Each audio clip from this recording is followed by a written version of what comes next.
고린도후서 신약 성경 고린도후서 12장 7절에서 9절 말씀까지 고린도후서 12장 7절에서 9절까지 우리 한 목소리로 읽습니다. 다 같이 읽습니다. 시작. 모든 것이 지극히 크므로 너무 자만하지 않게 하시려고 내 육체에 가시고 사탄의 사자를 주셨으니 이는 나를 쳐서 너무 자만하지 않게 하려 하심이라. 여기서 떠나가게 하기 위하여 내가 3번 주께 간구하였더니 나에게 이르시기를 내 은혜가 내게 족하도다. 이는 내 능력이 약한 데서 온전하여짐이라 하신지라. 그러므로 도리어 크게 기뻐함으로 나의 약한 것들로 하여 자랑하리니 이는 그리스도의 능력이 내게 머물게 하려 함이라. 아멘. 오늘 본문은 그 하나님의 그 섭리 아래에 있는 바울 사도의 모습을 기록을 하고 있습니다. 바울 사도에게는 육체에 가시가 있었습니다. 가시라고 하는 말은 질병인데 그냥 질병이 아니라 가시기 때문에 늘 자기를 아프게 하는 그런 가시였습니다. 그래서 그 육체의 그 질병이 떠나가기를 하나님께 간구했는데 하나님께서 그것을 제거해 주시지 않았다는 것입니다. 이유는 그 질병을 가지고 주께서 바울을 다스리기를 원하셨고 또 바울을 하나님이 원하시는 사람으로 이끌어 가기를 원하셨다는 것이죠. 이걸 통해서 하시는 말씀이 뭡니까? 바울에게 하나님께서 그 질병을 가지고도 뭐 하신다? 그 섭리하고 계신다 하는 사실이죠. 그래서 우리는 어떤 이런 질병이 들면 그냥 짜증이 나고 원망이 나지만 원망이 생기기도 하지만 또 심지어는 욥기서처럼 저 사람이 죄지어서 저런 큰 병이 들었나 보다 이런 생각도 하지만 결코 그러지 않은 부분들도 많이 있다는 사실이죠. 특별히 오늘 바울을 보니까 육체의 가시 정말 힘들었다는 거죠. 그래서 이제 교회 그 성경학자들은 이 바울의 가시가 뭘까라고 할 때는 어떤 사람들은 간질이었을 거다 이렇게 생각하는 사람이 있어요. 이런 간질하는 사람 보셨습니까?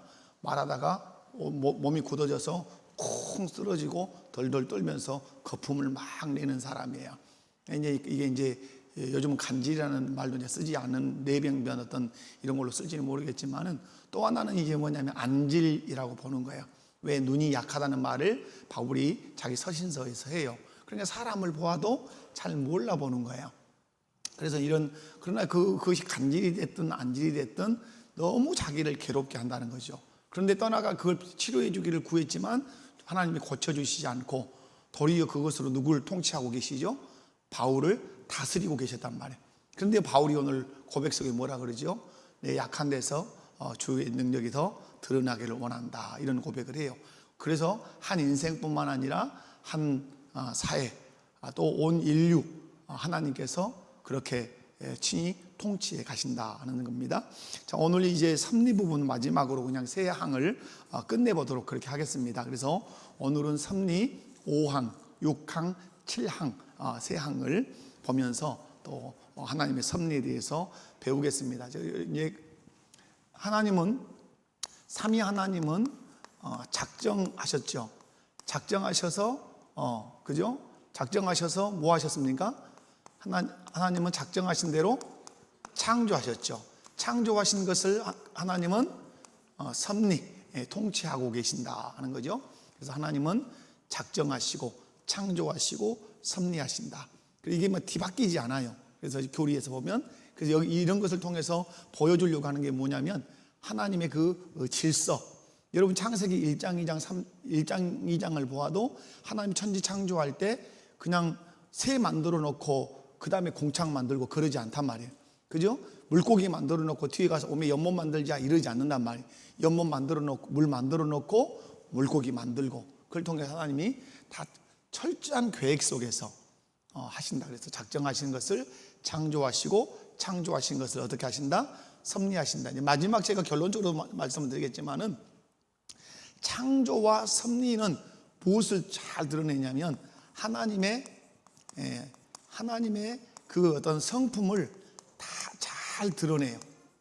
그러니까 하나님의 이 창조와 섭리는 하나님의 뭐라고 얘기할 수 있죠? 하나님의 사역이죠, 사역. 이 작정 위에가 있는 건 뭐죠? 성삼위 일체 하나님이죠. 여기가 몇 번이죠? 3번이죠, 여기가. 1번이 성경이고 2번이 성삼위일체 하나님, 3번이 작정, 4번이 창조, 5번이 섭리. 그럼 성삼위일체 하나님은 우리가 얘기할 때 하나님의 뭐라고 얘기할 수 있죠? 하나님의 존재라고 해야 되나? 하나님의 존재. 성삼위일체 하나님의 존재. 그러면 창조와 섭리는 성삼위 하나님의 무엇이다? 사역이다. 그래서 우리가 구원을 말할 때 그래서 뭘 믿어야 된다? 하나님의 존재와 뭘 믿어야 된다? 사역을 믿어야 돼. 사역을. 예수 그리스도를 믿을 때도 예수 그리스도의 존재와 예수 그리스도의 사역을 믿어야 돼요. 그죠? 그래서 여러분이 보시는 건 그거죠. 창조와 섭리는 하나님, 성삼위 하나님의 사역인데 그 사역 속에 무엇이 드러난다? 하나님의 성품이 다 드러나요. 그분이 어떤 분이신가? 그래서 제가 이제 지난 시간에도 말씀을 드렸죠. 여러분의 성품은 가만히 이렇게 있으면 나타나요, 안 나타나요? 안 나타나요. 그 사람이 어떤 일, 사역을 해보면 그 사람의 성질머리, 그 사람의 인격, 그 사람의 어떤 지혜, 그게 다 드러나요. 마찬가지로 창조와 섭리를 보면 하나님의 지혜가 얼마나 큰지, 그분의 사랑이 어떻게 이 인류와 피조물 가운데 미치는지 다 그분의 성품이 다 나타난단 말이에요. 그래서 여러분이 하나님을 보시려면 하나님의 창조와 또 하나님이 섭리하심을 보면 하나님 그분의 본성과 그분의 성품이 어떠한지 잘 알 수 있다. 자, 그래서 섭리는 아주 이제 창조와 섭리는 중요하다. 자, 5항 읽습니다. 5항. 자, 5항. 자, 읽어보겠습니다. 또박. 자, 시작.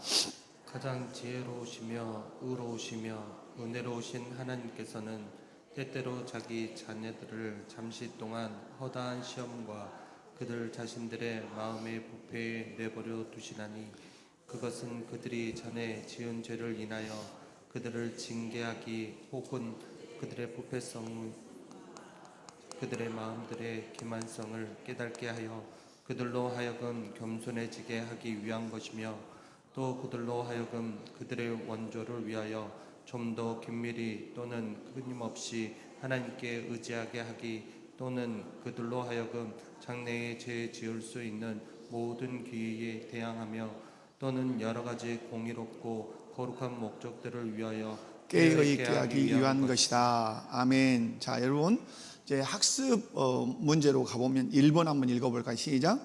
하나님께 선택된 자라도 죄를 허용하는 목적은 무엇입니까? 자, 여기서 1번에서 하나님께 선택된 자라도 죄를 허용하시는 목적은 무엇입니까? 그래서 5장 5항은 섭리를 다루는데 누구에 대한 섭리를 다룬다. 자, 그 섭리는 5장 5항에서는 신자에 대한 섭리를 다룬다. 자, 5장 5항은 뭘 다룬다고요? 신자에 대한 섭리. 자, 근데 그 신자에 대한 섭리를 다루되 특별히 뭘 다룬다? 왜 신자에게 죄를 어떻게 하시는가? 허용하시는가? 자, 이 용어가 중요합니다. 허용하시는가? 뭐냐면 하나님이 그를 죄를 짓도록 하나님이 완전히 작정하신 건 아니란 말이에요. 그죠? 하나님이 그 인간의 자유의지가 있기 때문에 네가 알아서 하도록 허용하신 거란 말이에요. 그래서 허용적 작정이라는 말을 써요. 그래서 신자에 대한 섭리인데 특별히 5장 5항에서는 왜 신자가 죄를 짓도록 그렇게 내버려 두시는가, 허용하시는가, 이 대목이죠. 여러분, 하나님의 택함을 받은 하나님의 자녀라 할지라도 허다한 시험과 마음이 때로는 부패하도록 하나님이 그냥 내버려 두신단 말이에요. 그건 뭐냐면 그것은 누가 하는 일이죠? 자기 자신이 하는 일. 여러분 아담과 하와가 에덴 동산에서 살았습니다.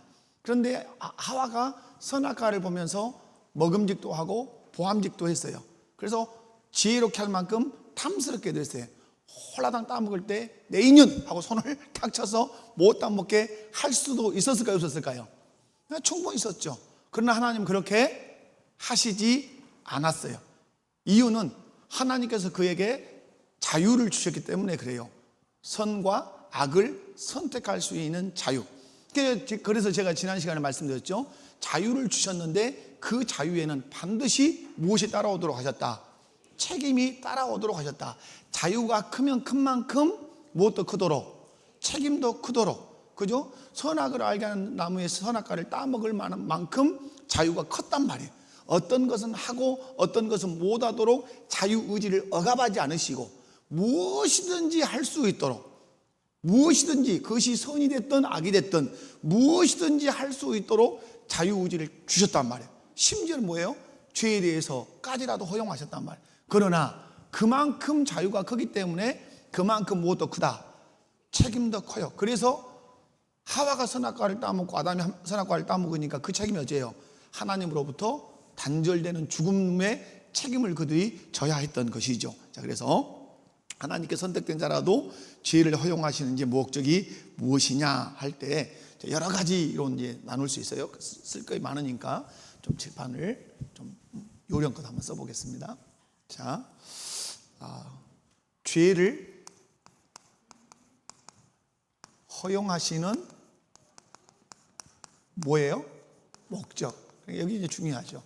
하나님이 죄를 허용하시지만 그럼에도 불구하고 하나님 뭘 가지고 계신다? 목적을 허용하시고 계시지만 왜? 목적이라는 말은 무엇 때문에 목적이라는 단어를 쓰죠? 섭리 때문에 쓰는 거예요. 하나님이 통치하시기 때문에 무엇이 있는 거죠? 목적이 있어요. 그 사람이 죄를 지어도 하나님이 섭리해서 그것을 그 사람에게 특별히 믿는 자에게 뭐가 되도록 하신다. 오늘도 이거잖아요. 그죠? 하나님의 섭리라는 게 있단 말이에요. 큰 통치라는 게. 그러면 믿는 자들 하나님이 섭리하실 때 그들이 죄를 짓고 마음의 부패함도 있지만 그럼에도 불구하고 하나님의 섭리는 항상 어디로 가도록 하신다? 선으로 가게 하신단 말이에요. 그래서 죄를 허용하시는 그 목적이 뭐냐라고 할 때, 자, 1. 죄를 허용하시는 것은 뭐냐면 무엇이다? 징계하기 위함이다 이 말이에요. 자, 그래서 여러분 여기 신앙 고백을 보면 어떻게 되죠? 그들이 전에 지은 죄를 인하여 그들을 뭐하기 위함이다? 징계하기 위함이다 이렇게 돼 있어요. 그래서 모든 것이 그렇지는 않지만 그럼에도 불구하고 뭐죠? 죄로 인해서 뭐가 오는 거죠? 징계가 온다. 그래서 죄를 허용하시는 목적은 징계하기 위해서다. 자, 두 번째는 죄를 깨닫고, 거기 써졌죠. 자, 그 다음에 뭐예요? 죄를 깨닫고 겸손하게 하기 위해서도 하게 하기 위함. 죄를 깨닫고 겸손하게 하기 위해서다. 이렇게 써보십시오. 그래서 거기 신앙 고백 보면 이렇게 돼 있죠. 그들의 부패성의 숨은 힘과 그들의 마음들의 기만성을 깨닫게 하여 그들로 하여금 어떻게 하는 거다? 겸손해지게 하는 거다. 그래서 죄를 허용하시는 목적은 그런 거란 말이에요. 자, 세 번째는 뭐예요? 세 번째는 하나님을 긴밀히, 누구를 긴밀히? 하나님을 긴밀히, 그 다음에 긴밀히, 또 끊임없이 어떠하다? 의존하도록. 자, 의존하도록 하기 위함이다. 결국 여러분 인간이 연약해지면 결국은 누구를 의존하게 되죠? 하나님을 의존하게 되죠. 그래서 성경의 역사에 많이 있어요. 여러분이 그 옆에 붙어 있는 그 성경 구절들을 여러분이 이제 읽어보시면 좋아요. 그래서 신앙 고백에는 이렇게 돼 있죠. 또 그들로 하여금 그들의 원조를 위하여 좀 더 긴밀히 또는 끊임없이 하나님께 의지하기 이렇게 돼 있죠. 자, 네 번째는 뭘까요?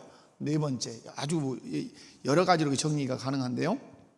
여기는 장래에 지을 수 있는 모든 기회, 무슨 게 죄를 지을 수 있는 이게 쓰지 않겠어요. 제가 너무 기니까 읽어볼게요.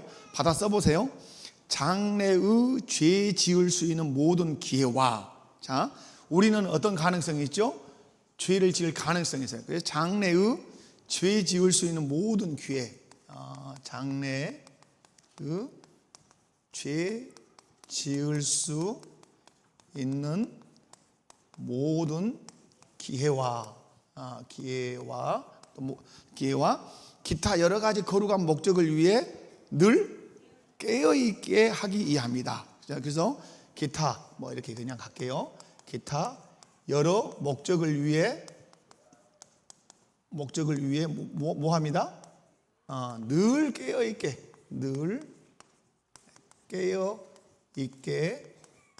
하기 위함.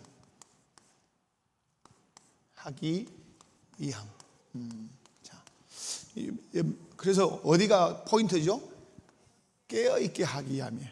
죄를 다시 죄를 범하지 않도록 늘 깨어 있도록 하기 위해서 그러하다 하는 것이죠. 그래서 여러분이 마가복음 보시고, 그래서 오늘 신앙 고백에도 그렇게 기록이 되어 있죠. 또는 그들로 하여금 장래의 죄 지을 수 있는 모든 기회들에 대항하여 또는 여러 가지 공의롭고 거룩한 목적들을 위하여 어떻게 하기 위해서 깨어 있게 하기 위한 것이다, 이렇게 되어 있어요. 그래서 여러분이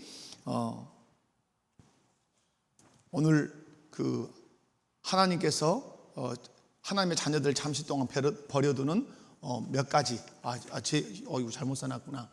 자, 죄를 허용하시는 목적이 아니, 허용하신다는 말은 같은 말인데요. 좀 여러분이 오해할 수 있으니까. 자, 죄를 허용하시는 목적인데 같은 용어로 해석을 하면 죄를 허용했다는 말은 뭐냐면 그들을 버려두시는 목적이라고 보시면 돼요. 두시는 목적. 이해 가셨죠? 자, 죄를 허용하신다는 말은 죄 가운데 어떤다는 말이에요? 버려두신단 말이에요. 버려두신다면 그들이 자유의지를 가지고 죄를 지을 때 하나님은 그것을 허용하셔요. 그 허용한다는 말을 다른 말로 그들을 어떠하신다? 버려두신다. 근데 버려두실 때 영원히 버리십니까? 잠시 버리십니까? 잠시 버려두시죠. 그래서 그들을 버려두시는 목적이 뭐냐? 왜 하나님이 꼭 하나님 볼 때 버림받은 것 같이 보이냐? 그게 뭐죠? 징계란 말이에요. 징계. 그 다음에 뭐예요? 죄를 깨닫고 겸손하게 하기 위해서. 그 다음에 하나님을 긴밀히 끊임없이 어떠하도록? 의존하도록. 그 다음에 장래에 죄 지을 수 있는 모든 기회를 대항하고, 그 다음에 기타 여러 가지 목적을 위해서 늘 어떻게 깨어 있도록 하기 위해서 하나님이 이 버려둠이라고 하는 여기에서 오는 게 뭐예요? 고통이죠, 고통. 그리고 징계죠, 징계. 그래서 이런 거란 말이에요. 그래서 여러분이 하나님이 죄를 허용하셔서 그가 죄 지을 때 죄를 허용하셔서 그들이 죄 가운데 이렇게 있도록 버려두시는 목적은 몇 가지 정도 된다. 이해 가셨어요? 이해 이제 가셨을 줄 알고. 자, 여섯 번째 6항 읽습니다. 6항을. 자, 6항을 읽어봅니다. 자, 시작. 의로운 재판장이신 하나님이 그들의 전에 지은 죄들 때문에 눈멀고 강팍해 하신 악하고 불경한 사람들에 관하여 말하면 그들의 이해를 밝게 하고 마음에 역사했을 수 있는 하나님의 은혜를 그가 그에게 주지 않으실 뿐 아니라 때로는 또한 그들이 이미 가졌던 은사들조차 거두시고 그들의 부패가 죄를 짓도록 만든, 심지어 부패로 말미암아 죄를 짓게 하는 여러 대상들에게 그들을 노출시키기까지 하신다. 또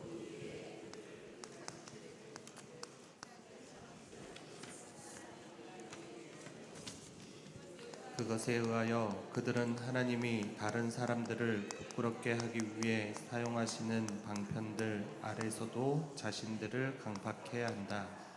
자, 5장 5항은 누구에 대한 섭리였어요? 신자에 대한 섭리. 그 신자에 대한 섭리는 죄에 대해서 뭐 한다? 죄에 대해서 허용하신다. 그죠? 허용하시는데 거기에 뭐가 있다? 목적이 있다. 근데 죄에 대해서 허용한다는 말은 죄를 짓도록 놔둔다는 건 뭐예요? 버려두신단 말이에요. 버려두심. 버려두심에는 뭐가 있다? 목적이 있다는 말. 그 목적이 몇 가지였다? 4가지였다. 이렇게 이제 정리를 제가 할게요. 자, 그 다음에 5장 6항은 그러면 읽어보니까 누구에 대한 섭리인 것 같아요? 읽었잖아요, 방금. 여러분 국어 시간이에요, 지금. 자, 의로운 재판장이신 하나님이 그들의 전에 지은 죄들 때문에 눈멀고 강팍하게 하신 악하고 불경건한 사람들에 관하여 말하면, 악하고 불경건한 사람들에 관하여 말하면, 이것을 이 교리로 온다면, 요 5항에서는 신자에 대한 섭리였다면, 그러면 6항에서는 누구에 대한 섭리다? 그렇죠. 아이고 똑똑하셔요. 감사해요. 불신자에 대한 섭리가 어디다? 5장 6항이다. 이렇게 되어 있어요. 5장 6항은 불신자에 대한 섭리인데, 자, 6항에서 여러분이 이제 볼 것은 그거예요. 하나님은 누구도 섭리하시지만, 신자도 섭리하시지만, 하나님은 불신자도 섭리하신다. 섭리에서 그래도 중요한 것이 있죠. 섭리의 영역. 섭리의 영역을 얘기할 때 기억나요? 하나님의 섭리의 영역은 어디까지입니까? 라고 얘기할 때 뭐라고 얘기했어요? 가장 큰 것에서부터 지극히 작은 것에 이르기까지, 작은 것에 이르기까지 하나님은 섭리하신다. 그래서 이 말을 더 쉬운 말로 얘기하면 다 섭리하신다. 아멘이십니까?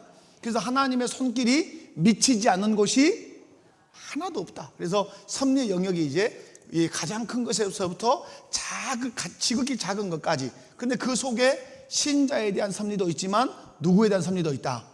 불신자. 우리는 신자에게는 하나님이 섭리하지만 불신자는 이것들은 고약한 것들이니까 내버려 두자 하고 놔두시는 것이 아니라 불신자에게도 하나님이 섭리해요. 그런데 중요한 것이 있어요. 불신자에 대해서도 섭리하시지만 이 불신자에 대한 섭리는 다 누구를 위한 섭리로 가죠? 신자에 대한 섭리로 가요. 무슨 말이냐? 불신자에 대한 섭리는 신자를 유익하도록 하는 섭리가 돼요. 이해 가시죠? 아수르 제국이나 바벨론 제국이나 제국들이 막 애굽 제국이나 다 나오잖아요. 그런데 그들이 좋아요, 나빠요? 나쁜 짓을 많이 한단 말이에요. 그런데 그들 위에 누가 섭리하시죠? 하나님이 섭리해요. 그런데 그 섭리로 하여금 이스라엘을 유익하게 하신단 말이에요. 이스라엘을 선으로 이끄신단 말이에요. 그러므로 불신자에 대한 섭리는 궁극적으로는 누구에게 선이 되도록? 신자에게 선이 되도록, 결국 그래서 하나님께 영광이 되도록 섭리하신다. 이제 이게 큰 틀이 된다는 사실을 기억하시면 좋겠습니다. 자, 그러면 여러분 학습 질문입니다. 자, 1번이죠. 1번 시작. 자, 6항 1번에서 불신자, 불경건한 자가 당하는 뭐예요? 불이익은 무엇인가? 그럼 여러분 이제 신앙 고백서에 이제 이게 나오죠. 불경건한 자가 당하는 불이익이 무엇인가? 자, 이거 한 7개 돼요. 이것은 1. 불경건한 자가 당하는 유익은 불신자는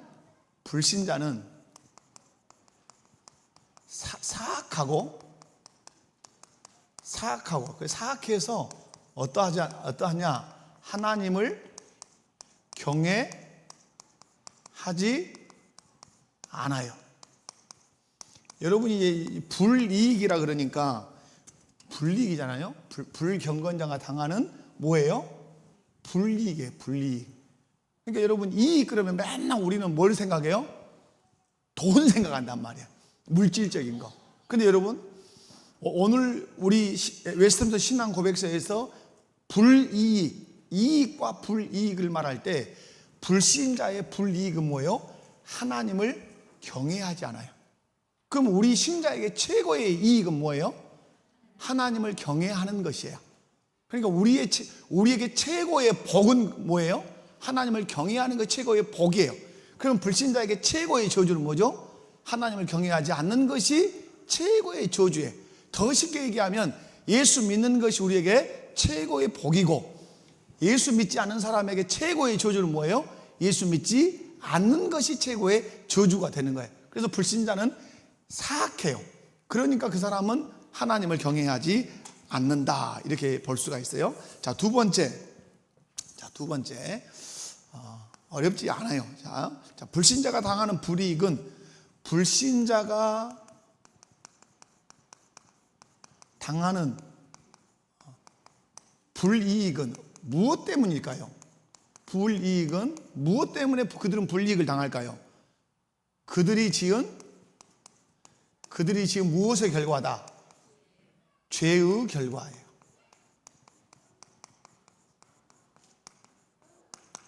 자, 불신자가 당하는 불이익은 그들이 지은 무엇의 결과다? 죄의 결과예요. 죄. 그러니까 여기서 지금 이 고백이 들려주고 하는 얘기는 뭐겠어요? 불신자가 당하는 불이익은 하나님이 준 것이 아니라 누가 스스로 자처한 거다. 그들이 죄를 지어서 불이익을 자처한 거란 말이에요. 여러분, 쉽게 얘기하면 내가 누군가를 죽였다. 그러면 나는 어떤 불이익을 당하죠? 감옥에 가서 살아야 되죠. 그죠? 내가 누군가에게 해를 끼치면 나는 불이익을 당해야 된단 말이에요. 마찬가지죠. 불신자가 당하는 불이익이 무엇 때문에 온다? 죄 때문에 와요. 그죠? 죄 때문에. 그래서 그 죄로 인해서 여러 가지 하나님이 징계를 주신다는 말이에요. 그래서 죄의 결과로 그들이 불이익을 당한다. 자, 세 번째는 불신자가 당하는 불이익은 하나님의 은혜를 보지 못해요. 자, 뭘 보지 못한다고요? 하나님의, 이게 아주 중요한 어떤 거예요. 하나님의 은혜를 보지 못하고 은혜를 보지 못하니까 마음이 어떻게 될까요? 마음이 강팍해져요. 마음이 강팍해지는 것이다. 글씨가 점점 악필이 돼가네요. 자, 불신자는 진짜 이렇게 연결이 되겠죠. 죄를 지으니까 그들이 뭘 못 봐요? 하나님의 뭘 못 봐요? 은혜를 못 봐요. 은혜를 못 보니까 마음이 어떻게 되죠? 강팍해져요. 그러니까 여러분이 왜 마음이 부드러워지고 온유하고 겸손해지느냐? 그건 하나님께서 성령을 통해서 여러분에게 하나님의 은혜를 보게 하는 거예요. 자, 뒤에 가장 쉽게 얘기할게요. 예수님이 십자가에 못 박혀 죽으실 때 양편에 누가 있었어요? 동네 십자가에 못 박힌 강도가 있었죠. 그런데 한편 강도는 막 뒤지라고 욕을 했어요. 누구한테? 실상은 처음에는 둘 다 욕을 했어요, 예수님한테. 그죠? 그런데 어느 순간에 편이 갈라졌어요. 한 인간은 계속 예수님한테 저주하고 막 욕을 하는데 어느 순간에 한쪽 편 강도가 바뀌었어요. 그래가지고 이 한편 강도가 뭐라 그러죠? 당신의 나라에 임할 때 나를 기억하소서, 이 말 한단 말이에요. 그러니까 예수님이 그 사람을 향해 던지죠. 오늘 내가 나와 함께 낙원에 있으리라. 자, 그러면 여기서 중요한 것이 있죠. 우리가 성경을 볼 때 중요한 것이 뭐냐면, 자, 십자가에 예수님이 지금 못 박혔는데 여기에도 십자가에 못 박혔어요, 강도가. 자, 여기도 십자가가 있어요. 그런데 한쪽 사람은 막 죽을 때까지 욕을 해요. 그러다 죽었어요. 그런데 한쪽 사람은 같이 욕을 하다가 어느 순간에 뭔가를 깨달았는지 모르지만은 당신의 나라 임할 때 나를 기억하소서. 이 말은 뭐예요? 당신의 나라가 이곳이 아니라 하늘에 당신의 나라가 있구나. 뭘 보았단 말이에요, 지금? 은혜를 보았단 말이에요. 은혜를 보니까 그 사람의 그 강팍했던 마음이 어째요? 은혜로워진 거예요. 부드러워진 거예요. 그러니까 뭐냐면 불신자가 당하는 불이익은 뭐냐면 은혜를 못 보는 거야. 이쪽을 그 한편 나쁜 강도라고 합시다. 이 사람은 불경건한 자로서 하나님이 베푸시는 은혜를 못 봐요. 그러니까 끝까지 누구를 저주해요? 예수님을 저주해요. 그런데 이 사람은 하나님의 택한 백성이었어요. 그래서 처음에는 이 사람하고 짝지어가지고 막 욕을 했는데 어느 순간에 예수님께서 십자가에서 하시는 말씀, 그리고 하나님에 대한 태도, 자기를 찌르고 괴롭힌 자들에 대한 태도를 보면서 이 사람이 뭘 본 거예요? 그냥 예수만 본 것이 아니라 예수님을 통한 은혜를 봤단 말이에요. 그러니까 그렇게 예수님을 저주하고 욕했던 그 강팍했던 마음이 녹아져 버렸단 말이에요.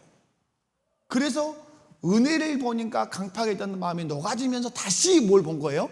은혜를 본 거예요. 당신의 나라가 있구나. 당신이 그 나라에 들어가시는 분이구나. 그것뿐만 아니라 우리까지도 데리고 가시는 그분이구나. 그래서 당신의 나라에 들어갈 나를 기억해달라. 근데 네가 나와 함께 있을 거다. 이렇게 말씀했잖아요. 그래서 오늘 여기서 보는 것은 불경건한 자가 당하는 불리 가운데 하나가 뭐예요? 하나님의 은혜를 절대 못 봐요. 가룟 유다가 예수님을 3년을 따라다녀요. 그런데 그가 은혜를 봐야 못 봐요? 결코 은혜를 보지 못해요. 그러니까 그 마음이 어떻게 되죠? 강팍해져요. 그래서 예수님을 팔고 자결해서 죽는 거예요.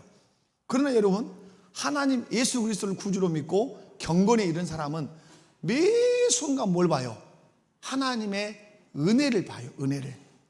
들에서 꽃이 하나 피어도 그곳에서 뭘 봐요? 하나님의 은혜를 봐요. 여러분이 요즘 햅쌀이 많이 나오니까 햅쌀 사서 드시겠지요. 햅쌀 하얀 쌀밥 해가지고 김이 모락모락 오르는 그 기름진 그 햅쌀에 김, 그죠? 김 한 장 탁 올려서 그 조선간장 하나 탁 또 해서 탁 먹을 때 그냥 먹는 게 아니라 그냥 먹을 수도 있죠. 그런데 하나님의 은혜를 거기서 본단 말이에요. 그때 그 어떻게 되죠? 그때 겸손해지고 그때 감사가 되고 그때 찬양이 되는 거예요. 그러니까 하나님의 택함을 받아 경건에 이른 사람들은 매 순간 뭘 봐요?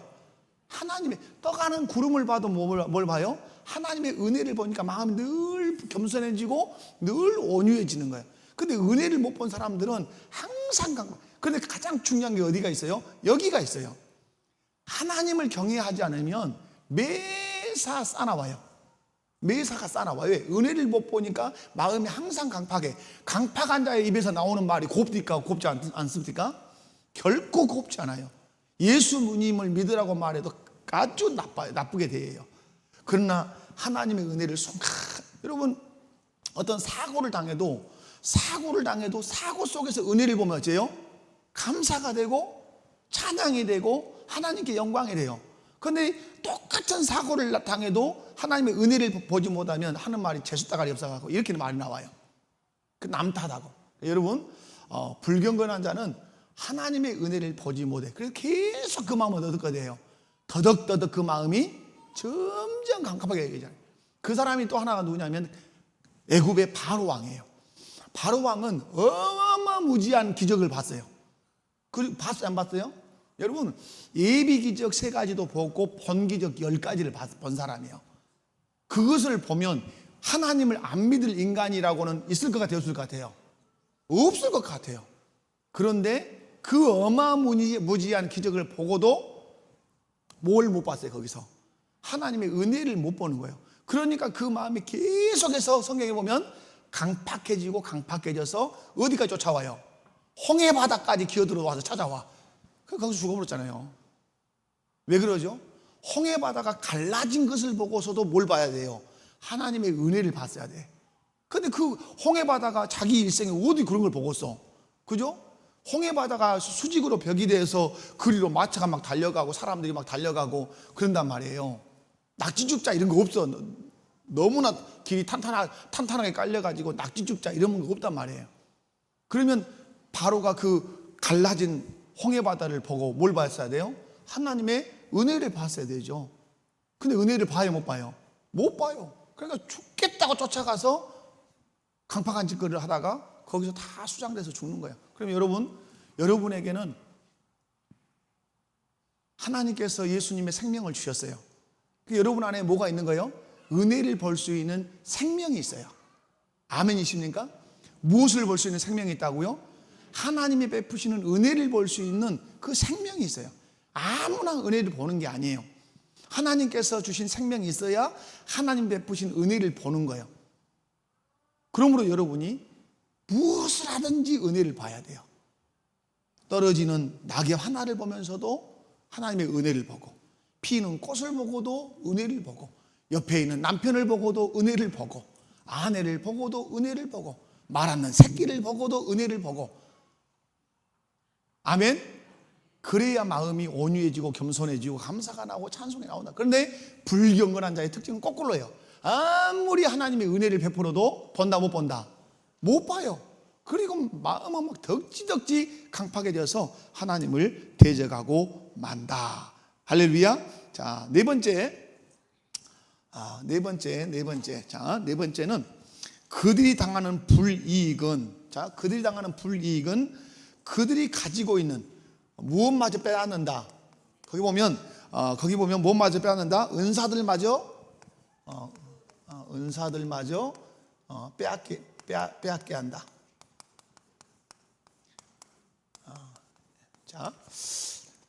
자, 불경건한 자가 당하는 불이익은 그들이 받은 무엇마저? 은사들마저. 은사 그러면 우리는 맨날 방언, 통역 이렇게 생각해 버려요. 은사. 그런데 은사라고 하는 그 영어 단어 기프트잖아요. 이게 뭐냐면 선물이에요. 선물. 하나님이 우리 인생들 가운데 베풀어 준 선물이 많아요, 적어요? 많아요. 여러분 머리 끝에서부터 발끝까지 다 하나님이 주신 선물이요. 그래요, 안 그래요? 입고 있는 옷도 선물이요, 그죠? 신고 있는 신발도 선물이요, 집에 가서 먹는 밥도 선물이요, 덮고 있는 이불도 선물이요, 다 선물이요. 그런데 불경건한 자가 하나님 앞에 불경건한 행위를 하면 그 무엇마저도, 그 은사들마저도 어떻게 한다? 빼앗긴단 말이에요. 다 그 여러분 이스라엘의 역사 가운데 나오잖아요. 아무리 솔로몬 때 부국 강병한 나라를 이루었어도 뒤에 불경건한 자의 길로 걸어가니까 하나님 베푸시는 은혜를 절대 보지 못하고 마음 강팍하게 하니까 블레셋이 와서 후제에 보면 위에 북이스라엘을 아수르가 와서 다 걷어가고, 나중에는 바벨로니아 남유다가 다 걷어가고 포로로 생활하는 뭐예요? 은사들마저 다 어떻게 된다? 빼앗기게 된단 말. 그것이 불경건한 자가 당하는 무엇이다? 불이익이라고 오늘 교리가 가르쳐줘. 그래서 뭐 명예도 잃고 건강도 잃고 물질도 잃고 다 잃어요. 자, 다섯 번째. 자, 불경건한 자가 당하는 이익은 그들의 부패로 죄를 짓게 하는 여러 대상들에게 그들을 노출시킨다. 자, 써 보세요. 자, 네 번째니까 이제 다섯 번째. 여러분, 자, 네 번째 썼으니까 다섯 번째. 자, 그들의 부패로 써드릴게요. 그들의 부패로 죄를 짓게 하는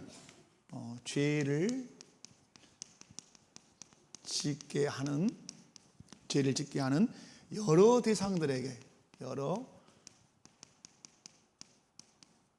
대상들에게 뭐한다? 그들을 노출시킨다. 드러나게 한다 이 말이에요. 결코 숨지 못한다. 숨지 못한다. 그들의 부패로 죄를 짓게 하는 여러 대상들에게 그들을 어떻게 한다? 노출시킨다. 그 노출. 그래서 하나님은 하고 놔두지 않는단 말이에요. 죄를 지었으니까 막 성공했다, 사기쳤으니까 돈 엄청 벌어서 좋다, 막 이럴 줄 모르지만은 하나님 결코 그렇게 안 하신단 말이에요. 만물이 벌거벗은 것 같이 벌거벗게 만든다. 마지막에는 어떻게 하죠? 누구 앞에 벌거벗게 만들죠? 하나님 앞에서, 심판주 되신 예수 앞에서 다 노출시키신단 말이에요. 그래서 이제 여기서는 이제 죄를 짓게 한 그들 앞에서 노출시키는 거죠. 창피하게 만든다 이 말이죠. 자, 그 다음에 여섯 번째. 자, 여섯 번째는 자신의 정욕 한번 잘 써보세요. 자신의 정욕. 그 다음에 세상의 시험. 그리고 마지막에는 사단의 능력에 그들을 어떻게 한다? 능력에 넘겨주신다. 고생시킨다 이 말이에요. 종노릇하게 만들어본다 이 말이에요. 그래서 불경건한 자들은 자신의 정욕, 세상의 시험, 사단의 능력에 그들을 넘겨서 거기서 종노릇하게 한다. 자, 마지막 일곱 번째인데요. 일곱 번째는 이런 불이익들은 아주 잘 들어보세요. 자, 이렇게 써볼게요. 이러한 불이익들은 어떤 수단이 될 수 있냐면, 불이익들은 자신의 무엇을 마음을 부드럽게 할 수 있는, 부드럽게 하는, 그렇게 빨리 할게요. 부드럽게 하는 뭐가 될 수 있냐면 수단이 될 수 있어요. 수단이 될 수 있으나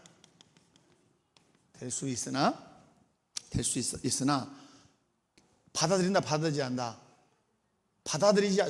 수용하지 않으므로, 그 부드럽게 하는 도구로 수용하지 않으므로 더욱 어떻게 된다? 더욱 그 마음이 강팍하게 된다. 이해 갔어요? 이해 가야 돼요. 자, 이러한 이 불이익들이, 가장 큰 불이익이 뭐예요? 하나님을 경외하지 않는 불이익이에요. 그래서 그들이 죄의 결과로 많은 불이익들을 당하는데, 불이익을 당하는 그것이 무엇을 할 수 있어요? 자기 마음을 부드럽게 하는 수단이 될 수 있단 말이에요. 이해 가요, 안 가요? 쉽게 얘기하면 이런 거란 말이에요. 어떤 우리 아들이 만약에 말 안 들어서 매를 탁 맞았어요. 그럼 매 맞은 것은 뭐예요? 매 맞은 것은 불이익이잖아요. 불이익. 매 맞은 것은 불이익이요. 그럼 그 매 맞은 불이익으로 자기 마음을 어떻게 할 수 있으나, 자기 마음을 부드럽게 회개할 수 있는 기회가 되나, 그것을 받아들인다, 받아들이지 않는다. 받아들이지 않으니까, 매를 맞은 것을 수용하면 자기 마음을 부드럽게 해서 하나님께 돌아갈 수 있는 기회가 되겠지만, 그들은 결코 그걸 수용하지 않는다. 수용하지 않아서 그 마음이 더욱 어떻게 된다? 강팍하게 된다. 그래서 어째요? 망한다, 이 말. 이 부분은 이해 가셔야 돼요. 이해 가셨죠? 네, 이 부분은 이해 가셔야 돼요. 그래서 불경건한 자가 당하는 불이익은 무엇인가? 1. 불신자는 사악하고 하나님을 경외하지 않는다. 최고의 큰 불이익이에요. 두 번째, 불신자가 당하는 불이익은 그들이 지은 무엇의 결과다? 죄의 결과다. 세 번째, 하나님의 은혜를 보지 못하고 마음이 강팍해지는 것이다. 불경건한 자의 불이익은 하나님의 은혜를 못 봐. 그죠? 아무리 큰 기적을 그 바로에게 보여줘도 못 봐요. 그러나 하나님의 은혜가 임하고 예수의 생명이 있는 사람들은, 여러분, 떨어지는 물방울 작은 것 하나가 똑 떨어져도 거기서 무엇을 본다? 하나님의 은혜를 봐요. 자, 그 다음에 네 번째는 하나님 주신 선물들마저 어떻게 된다? 빼앗기게 된다. 그 다음 다섯 번째, 그들의 부패로 죄를 짓게 하는 여러 대상들에게 그들을 노출시킨단 말이에요. 그래서 결코 숨겨놓지 않는다. 그 다음에 자신의 정욕, 세상의 시험, 사단의 능력에 하나님 다 그들을 넘겨주신다. 그리고 이러한 종합적인 6개의 모든 이런 6가지 불이익들이 자신의 마음을 충분히 또 부드럽게 할 수 있는 수단이 되고 도구가 될 수 있음에도 불구하고 받아들이지 않음으로 말미암아서 그들이 더욱더 어떤 사람이 된다? 강팍한 사람이 되고 만다. 자, 7번째, 칠항. 자, 여러분 잘 오셨어요? 칠항. 자, 칠항 읽습니다. 시작. 하나님의 섭리는 일반적으로 모든 피조물들에게 미치는 것과 마찬가지로 가장 특별한 양식으로 교회를 보호하며 만사를 교회에 유익하도록 처리하신다. 아멘. 자, 1번 학습 질문 1번 시작. 섭리의 두 종류를 말하고 특징을 설명하라. 자, 칠항은 섭리의 대상을 말하는데, 특별히 어디에 대한, 아까 이렇게 보시면 신자에 대한 섭리가 5항이에요. 6항이 어디에 대한 섭리예요? 불신자에 대한 섭리예요. 그러면 이렇게 7항은 여러분 읽어보니까 무슨 얘기하는 것 같아요? 교회 얘기하는 것 같죠? 그런데 두 가지 얘기예요. 섭리의 대상을 얘기하지만 특별히 어디의 섭리? 교회에 대한 섭리. 그죠? 이렇게 교회에 대한 섭리를 말하는 데가 어디다? 7항이다. 자, 5항 누구에 대한 섭리? 신자에 대한. 6항 불신자에 대한 섭리. 7항 교회에 대한 섭리. 이렇게 이제 이해하시면 좋겠어요. 자, 그래서 섭리의 두 종류를 말하고 특징을 설명해라 라고 할 때 얘기를 드리면, 그 섭리의 두 종류는 모든 피조물은 하나님의 일반 섭리에 있어요. 그러니까 피조물을 섭리하시는 하나님이 모든 피조물을 섭리하셔. 그러나 특별히 또 섭리하는 데가 있는데 그게 어디다? 교회. 그래서 섭리의 두 종류는 모든 피조물, 그리고 하나님이 특별한 공동체를 세우신 교회. 교회는 하나님의 특별 섭리 아래 있다. 자, 섭리의 특징은 그대로 이제 설명하면 그래, 교리 안에 우리 고백 안에 있는 대로 특별한 양식으로 교회를 보호하며 만사를 교회에 유익하도록 처리하신다. 여기서 언더라인 동그라미 칠 때는 보호하며, 동그라미 치셔야 돼요. 보호하며. 그 다음에 어디? 처리하신다. 이 부분 동그라미 치셔야 돼요. 가장 중요한 단어예요. 여기서 섭리에서. 자, 여기 무슨 얘기냐? 하나님은 교회를 어떠하신다?